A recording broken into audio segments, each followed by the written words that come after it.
Hello, everybody. Thank you for tuning in. For those of you who don't know or who didn't read who the presenter is today, my name is Kevin Lane. I'm the Technical Sales Support Manager for the Americas for Fermentis. Today I have a really interesting, I think, pretty popular topic for the craft community, exploring alternative microorganisms for low or non-alcoholic beer production with the target of less than 0.5 ABV. So today we're going to talk about obviously non-alcoholic beer or low alcohol beer, depending on what country you're in or how it's defined in your region. I know that there are different regulations globally for sure. In the US, I think to call it NA beer, it has to be below 0.5%. To call it alcohol free has to be absolutely zero. But today we're going to be talking about either low alcohol or non-alcoholic beer production. Sorry about that. So from Fermentis, we are trying to follow popular topics in the community, trying to always do research behind whatever's happening, try to find answers or be able to help out customers in some way. For this project started, I think, probably 4 years ago, maybe longer. We saw the low non-alcoholic beer trend happening, starting, obviously expanding faster, I think, in the European region. So with Fermentis being headquartered in the north of France, I think we had a little bit of an advanced insight into that. But at the time that we started this, we were looking for a yeast strain to brew. People say brew, I say ferment. Yeast strain to ferment low or non-alcoholic beers. So with that in mind, we had this idea, we had this image of what we were looking for. And for that, we had to explore alternative microorganisms, not the typical Saccharomyces cerevisiae or Saccharomyces pastorianus that we're used to using in the brewery. So we took a look at alternative microorganisms. One of the main targets was to find a maltose negative strain. And the reason for that, and we'll take a look at it later, is that then there doesn't have to be a huge adjustment to the brewing process by the human in the brew house, but rather to brew a traditional wort and then change it for specific targets to hit alcohol or whatever it is down the stream. We were looking for a yeast strain or a microorganism that would produce the presence of aromatic fractions that were typical for your alcoholic beers. So to have the same appreciation of aroma and flavor from this beverage, even though it's not an alcoholic beer necessarily, with 0.5%, it still is alcoholic, but at a very low level. But to have that presence of a beer aroma and flavor for the consumer, not to be tricked, but to be able to enjoy the beverage the same as they would if it was an alcoholic version. I think sometimes consumers of the non-alcoholic beer or low alcohol beers are looking for a healthier or safer or a more socially appreciated alternative to beer. But still, I think if you're like me, still enjoy the flavor of beer. And then the last parameter that we were kind of set with at the beginning was to find a yeast strain that had low phenol expression. So as you'll see later, this isn't going to be a huge fermentation. So even if there is a phenolic expression, it should be relatively low compared to your typical phenol producing strains, whether that's Belgian strains or German strains that are producing really excessive amounts of phenol that you pick that up right away. In this case, we're looking for low or no phenol expression to just kind of give more complexity to the flavor of the beer. So in this presentation, I'll take a look at the comparison between the strain that we ended up selecting compared to potential other microorganisms. And for that, we did a lot of literature research, trying to find what were the typical suspects in low NA beer production. What are we comparing? What can we compare to that would be kind of more standard in this type of beverage production? Then we'll take a look at the effect of gravity on low alcohol, non-alcohol beer. Take a look at the effect of temperature on the low alcohol NA beer production. And then the last part, which I think is really important, especially for craft brewers, is the cross-contamination and really the preservation of the low-alcohol, non-alcohol beer if you decide to go the route of fermentation to control the alcohol level in the beer. Why do I say that's important? Because I think it's you want to deliver the beer that you think it is to the consumer so it's not changing over time. With that, you have to preserve that beer because it is quite fragile. So the first part, we're going to take a look at the comparison of alternative microorganisms. Again, with this, we were looking for a maltose negative microorganism. We thought, with the complexity of wort in a typical brew, you're going to have, well, you can see down at the bottom, we'll review that in a second, but to have it be maltose negative allows for the brewer to see the fermentation happen, know when it should end, and then be able to process the beer to, again, preserve the bond. Should present some important differences compared to Saccharomyces cerevisiae or Pastorianus, for that matter, in the way that the yeast assimilates the sugars present in wort. And again, remember, you can adjust, you can modify the percentages down here of the sugar composition by weight and wort, by adjusting ingredients, by adding simple sugars, by adjusting the mash diagram. All of those things will slightly alter how the carbohydrate comes out in terms of the percentage by weight. But this is going to be typical wort, so your typical brew, and we'll show the mash diagram, I think, either on the next slide or the slide after, that we used. But in a typical wort with a typical mash cycle with typically all barley malt, you should end up with somewhere between 10 to 15% glucose. It could be glucose, fructose, potentially some sucrose there. About 50 to 60% maltose, so a big load of sugars in the maltose section. 10 to 20% maltotriose, and then the remaining 15 to 20%, give or take, will be the dextrins, or really unfermentable by most Saccharomyces cerevisiae, most Pastorianus. And that's something to remember, and I'll revisit this later in the presentation when we start to talk about cross-contamination. But remember, the maltose is going to be 50 to 6% of the sugar. Remember that your Saccharomyces cerevisiae, Saccharomyces pastorianus in general that will be their primary carbohydrate source in the wort. And you can see it in percentages here. So what we did was, in the development phase, we did trials in flasks, comparing these alternative microorganisms from external sources, actually. The first one that you'll see most of for the rest of this presentation is going to be the Saccharomyces cerevisiae variety Chevalieri, which we branded as SAF Brew LA01, so low alcohol 01. In comparison with Pichia cluvieri, Saccharomyces ludwigi, Toilospora delbrueckii, Zygosaccharomyces roxy. So those final four are more the references from literature, the microorganisms that we found in our research into what would be the typical microorganisms that brewers have used, or that brewers have found that have been successful making NA beer or low alcohol beer. And those are really the four candidates that we found, in addition to the Chevalieri, that were really referenced in literature throughout the years, that were kind of more of the typical microorganisms used in this type of beer. So we took those 5 microorganisms and put them through some studies. Here at the bottom, you can see our protocol for the wort preparation.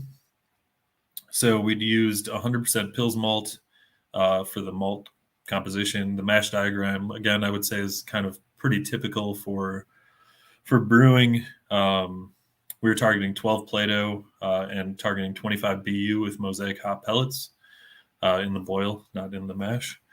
For the mash, we did 65 degrees C for 50 minutes, or 149 degrees Fahrenheit, 73 degrees C for 10 minutes, or 163.4 degrees Fahrenheit, and then mashed off after that.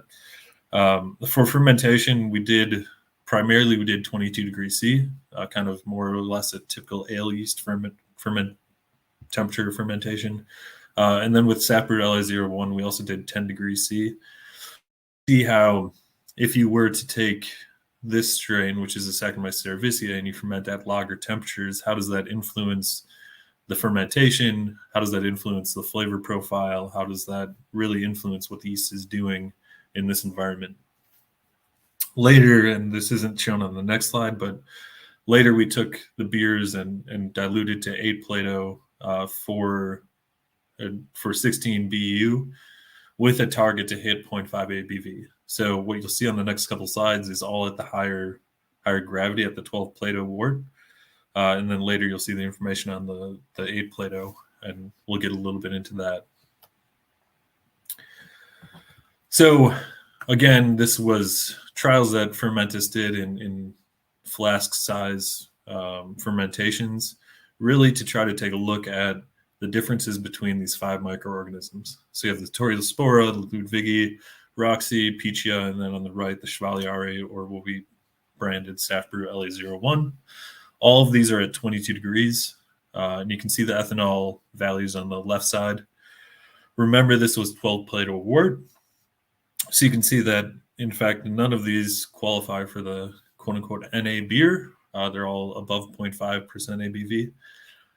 But you can see differences already between the 5 strains. And then you can see the descriptions below. So the Torulaspora and the Ludwigi are, in fact, maltose positive. But, or at least we found that these were the strains that we identified. The strains that we trialed were maltose positive, but very slow, which gives you a risk of potential over attenuation. If you do have a maltose positive strain and you have 50 to 60% of the carbohydrates available being maltose, you have a pretty big pool of carbohydrates there that the yeast could ferment potentially. For the Pichia and the Zygosaccharomyces Roxy, they do not consume all of the simple sugars, and you can see that those only reached about 0.65 and a little over 0.8 ABV in a 12 Plato wort. So those may produce slightly sweeter beers.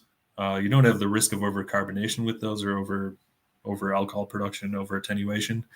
But if it doesn't complete the simple sugar, that's just adding more sugar to a beer that already has a reasonable amount of sugar available in it.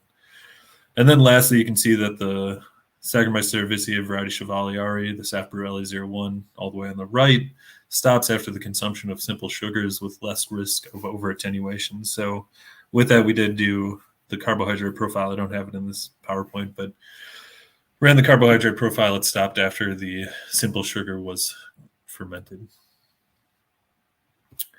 Additionally, we took those samples and put them into kind of what we call more or less like an expert tasting panel. So people that are very familiar with beer tasting, have a lot of taste training under their belt, are able to recognize more complexity than our standard Fermentis taste panel. So we put it through this kind of executive tasting, and you can see the tasting results here. So the Torulaspora produced a neutral, malty, and maybe worty beer. Again, remember that all of these are based on that 12 Plato fermentation, where you do have essentially or close to double the amount of alcohol that you need for an NA beer. The Saccharomyces Ludwigi produces well-balanced and fruity beers, but with a slight touch of DMS plastic, so the off flavor there is kind of limiting that, in addition to the fact that it was slightly over-attenuating, fermenting the maltose. The Roxy produced beer with a lot of off flavors, so again, off flavor development, not good for brewers. The Pichia was interesting. I'm not part of the executive panel, on the wrong side of the ocean, but I heard from the people that I know that are on that taste panel that it was a really interesting beer, really high levels of isoamyl acetate, and it gave poor drinkability, I think, partially due to those high levels. But again, consider that this was close to twice as much alcohol as what you need for an NA beer. So if you were to drop that in half, maybe it would be more appreciated. And then the Saccharomyces cerevisiae variety Chevalieri, the Safbrew LA01, did produce good beers with a slight phenolic presence. So it is a POF positive strain, but without defect. I make those comments about the higher starting gravity, the higher alcohol levels. throughout this, because Fermentis has gone back and revisited some of these strains.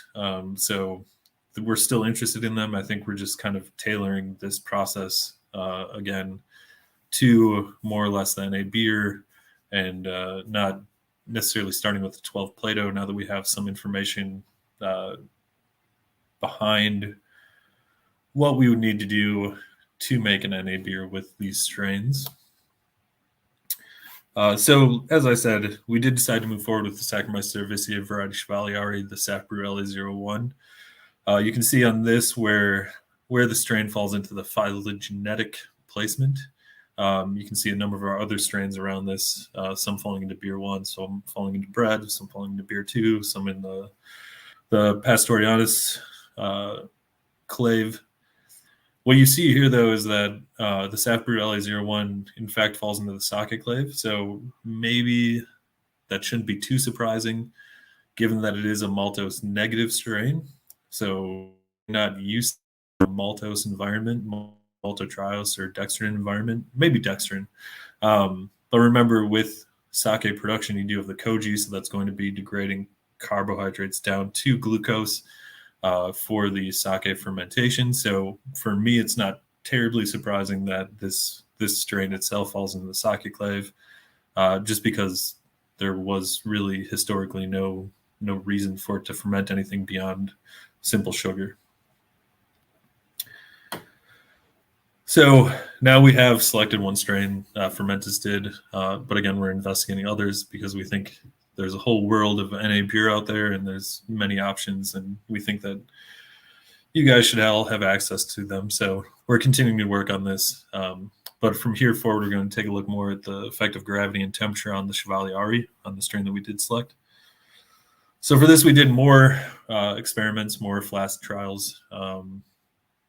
So here's another experimental protocol that we did. They were fermented in flasks under the following conditions. So it was the Saf Brew LA01, the Saccharomyces cerevisiae variety Chevalieri at 50 gram per hectoliter. We used Weyermann wort at 18 Plato and fermentation temperature of 20 degrees C. So here we took that 15 Plato wort and we diluted to 10, down to 8, down to 6, and then we did fermentation trials. So here you can see the kinetics of this strain. You can see the ethanol evolution over time. So the ethanol on the vertical axis, time on the horizontal. Basically, what you can see is that the limit of this strain is reached at approximately 72 hours. So you have 3 days of fermentation.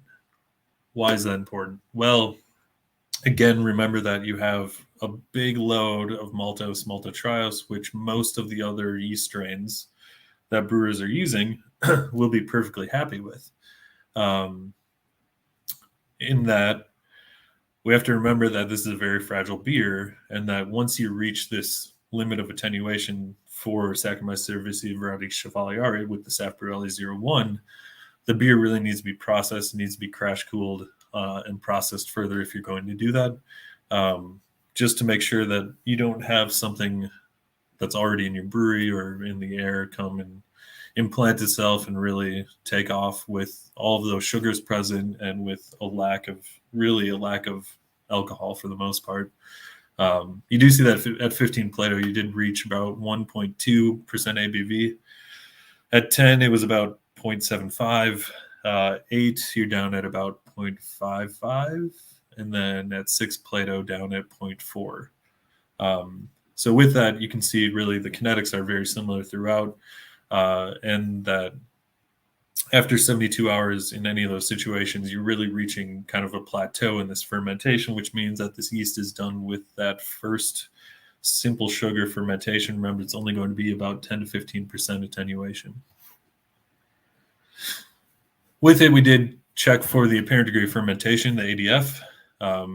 Here it's very important that you mind the scale. So we're not looking from 0 to 100. We're looking at 12 to 14.5. So very zoomed in on just these 2.5% of ADF. And you can see that there's a slight difference. It does decrease slightly as you go down to a lower Plato. But generally speaking, it's between 13 and 14% for these fermentations.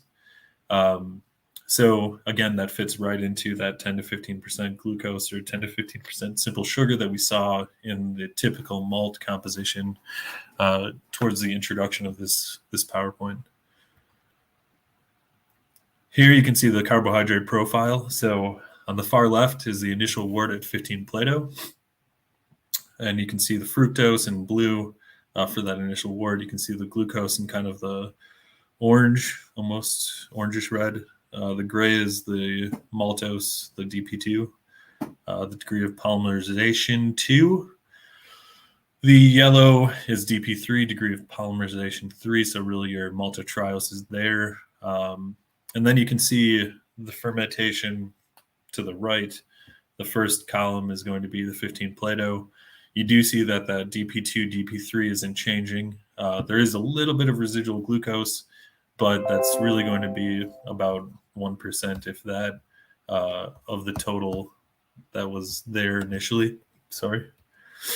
Then you can see the 10 Plato, again, a reduction in the DP2, DP3, but that's because of the reduction in gravity. So it's going from about 60 down to 40.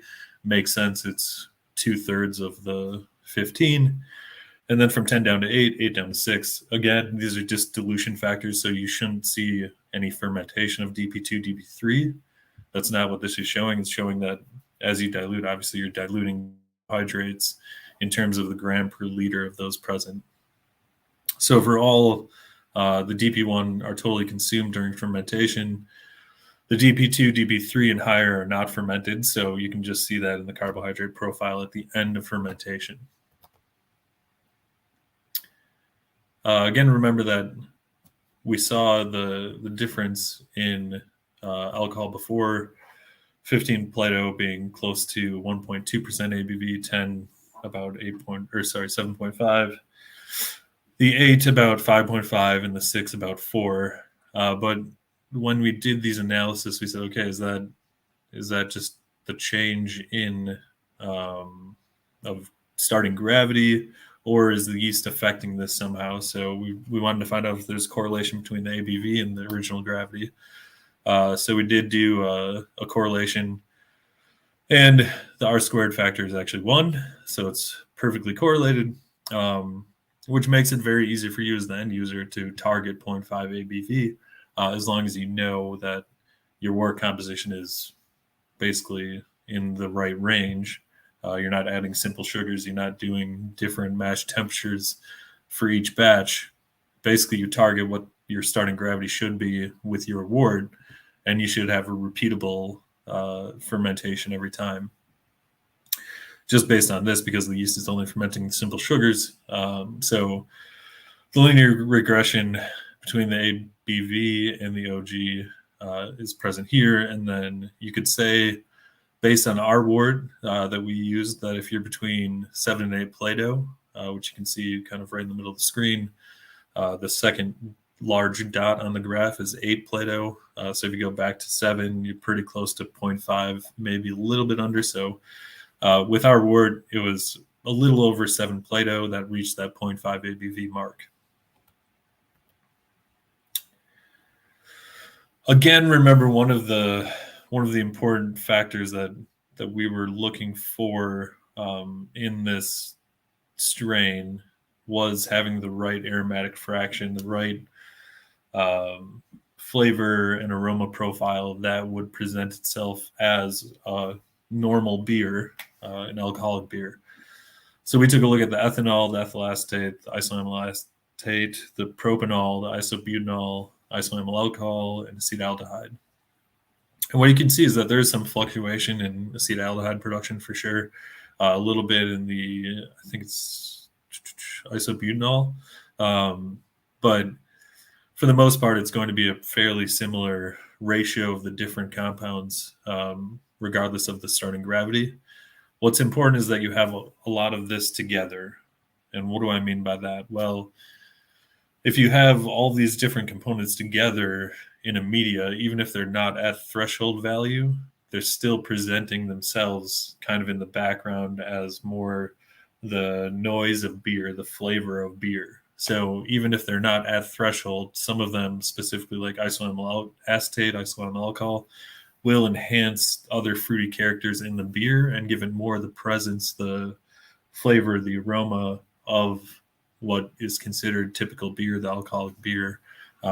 So you can see down at the bottom that the acetaldehyde was at 50 ppm at 8 Plato, so above threshold. Isoamyl alcohol was at 24 ppm at 8 Plato, below the threshold value.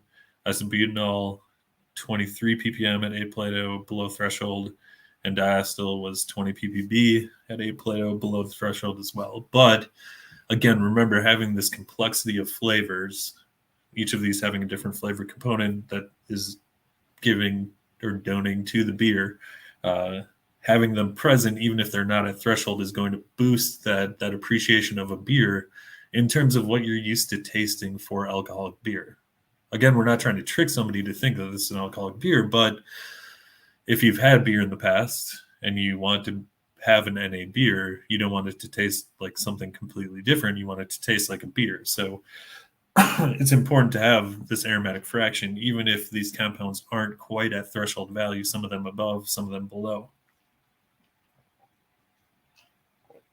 And of course, you can see that the ethanol is very low. Of course, we're targeting very low ethanol production.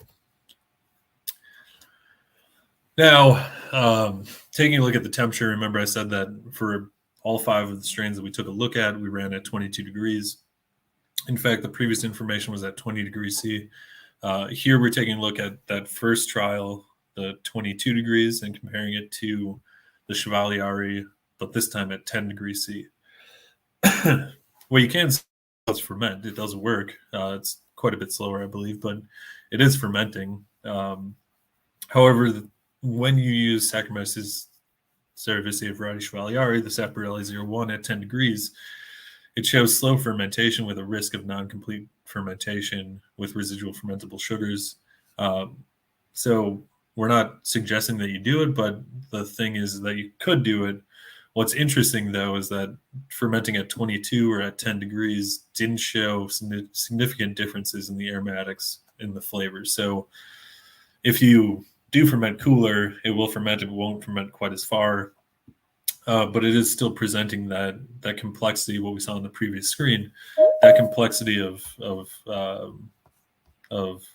flavor components that's typical in an alcoholic beer. So just be aware that you could ferment lower. I don't think you would be fermenting at 10 degrees. It's quite cold.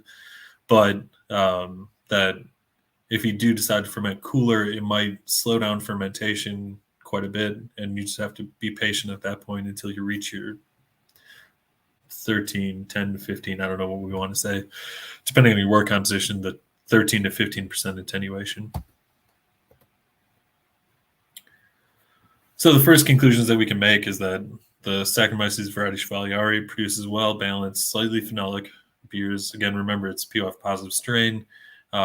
This, though, too, you can slightly control with your ingredient selection and with your mashing regime to avoid the extraction of the ferulic and the cinnamic acids.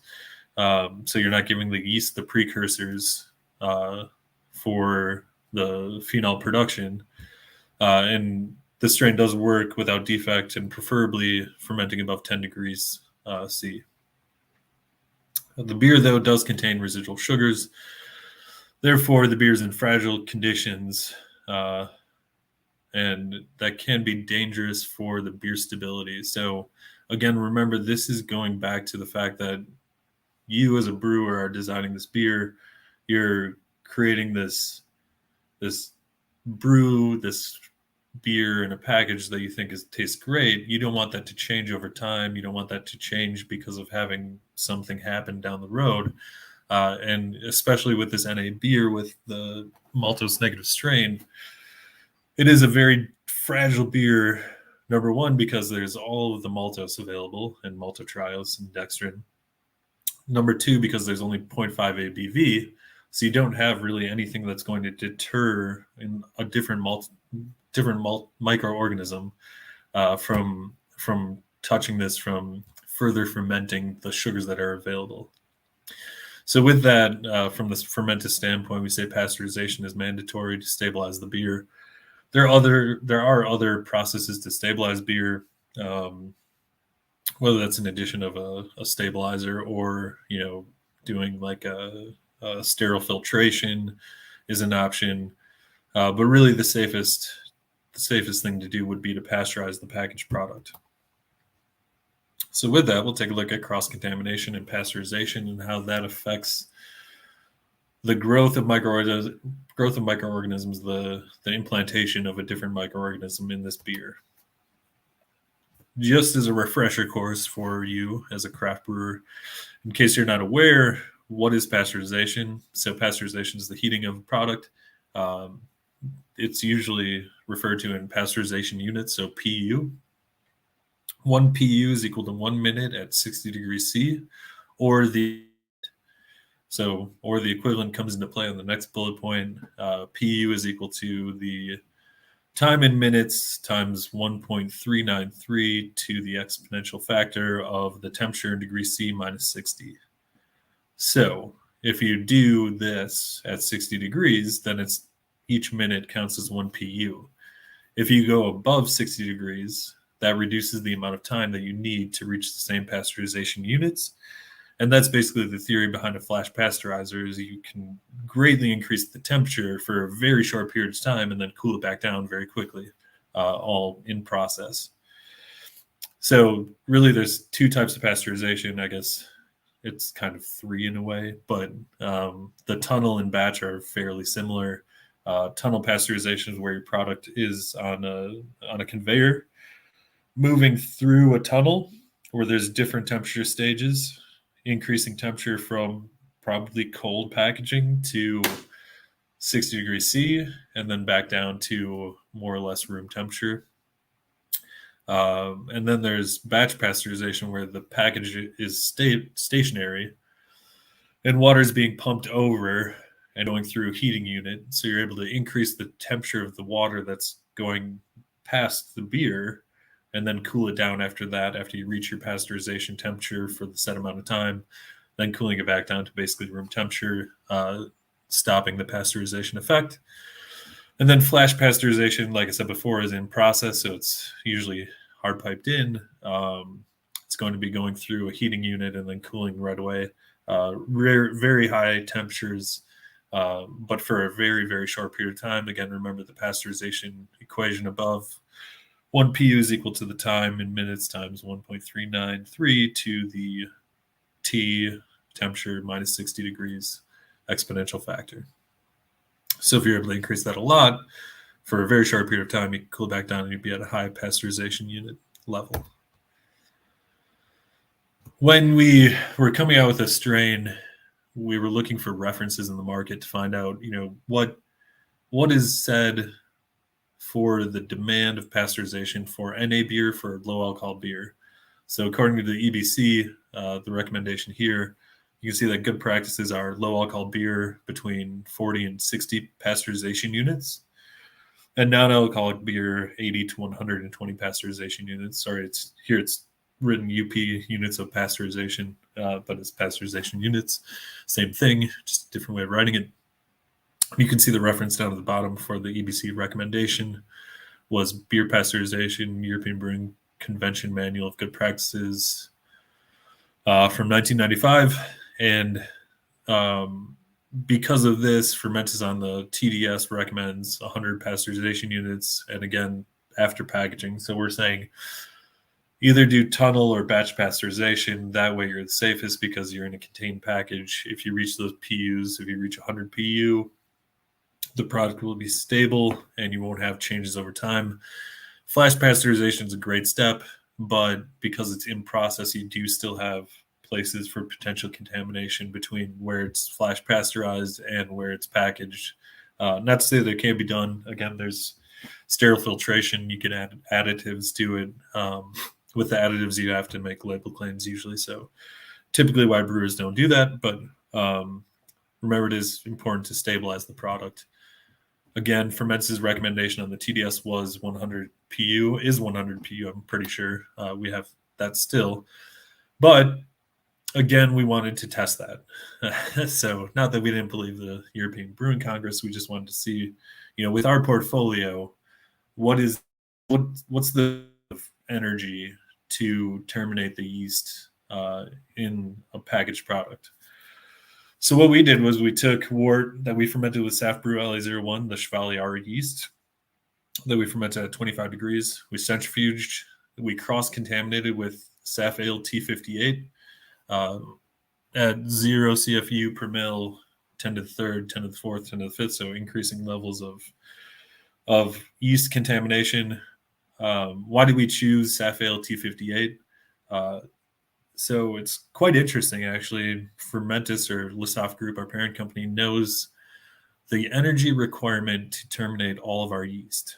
From our brewing portfolio, T58 happens to have the highest energy requirement, so it's the most robust in terms of the energy that's required to terminate that yeast. So we use that as our target, the most robust strain, the most energy demanded to terminate that yeast. And we did cross-contamination on purpose with it into bottles. Pasteurized at 63 degrees, which shortens that amount of time. Remember, again, the pasteurization time, you can figure down at the bottom. It's the equation rearranged for pasteurization time. And then we tested for contamination. We pasteurized at 25, 50, 75, and 100 PU, plating in YPD media. Again, pasteurization time is going to be the PU that we're requiring. So take 25, 50, 75, 100, divided by 1.393 to the 63 minus 60, which would be 3, exponential factor. And then you can figure out what the time was required to reach that pasteurization unit. So what we did was, again, we did 25, 50, 75, 100 pasteurization units. Again, remember, our TDS says 100 pasteurization units. The EBC said 80 to 120. We saw that if you're at 25 pasteurization units, you saw growth. This isn't necessarily T58. This is growth of anything. So you can see the green bar obviously going to, close to 600 for the 10 to the third. And then up to close to 2,000, and then back down to close to 1,000, even with a higher level of T58. I think the uncontrollable bar in the middle was probably maybe could be T58, could be something else. We don't know. It's just the count of CFU. So for sure, there was presence of living yeast at 25 pasteurization units. It could have been LA01 or T58. We're not really sure, to be honest. It didn't matter. And it didn't matter because it means that at 25 pasteurization units, your product is not stable. However, once we reached 50 pasteurization units or more, there was no presence of yeast. There was no growth on the plates. So with that, we're able to say, if you... within Fermentis' portfolio, and that's not talking about every yeast that's out in the market or every bacteria or anything, but within our portfolio, with the strain that has the highest thermotolerance, T58, remember, internally, I don't know the number, but internally we know the number for the amount of energy required to terminate our yeast. We took our highest one, Saff Ale T58, and we passed to attempt to remove that. Within our portfolio, a minimum of 50 PU is mandatory. If you do 25 PU, again, it's going to be better than nothing, but you're going to still have the potential of growth in the packaged product. And when you reach 50 PU, that seems to be a good level that will terminate the yeast. And you see that with the lack of the red bars coming up off the base across the board. That 50 PU is really mandatory to stabilize the beer. So with that said, I think that's all that I have to talk to you about right now. But for sure, I'm open to questions, open to anything that comes across. Sorry, I wasn't looking at the comments section if there was anything. I don't see anything there, but I'm definitely open to questions. If anybody has any questions, please feel free to write those in, or you can always contact the Fermentis website to get in contact with me or with any of the technical salespeople in the market.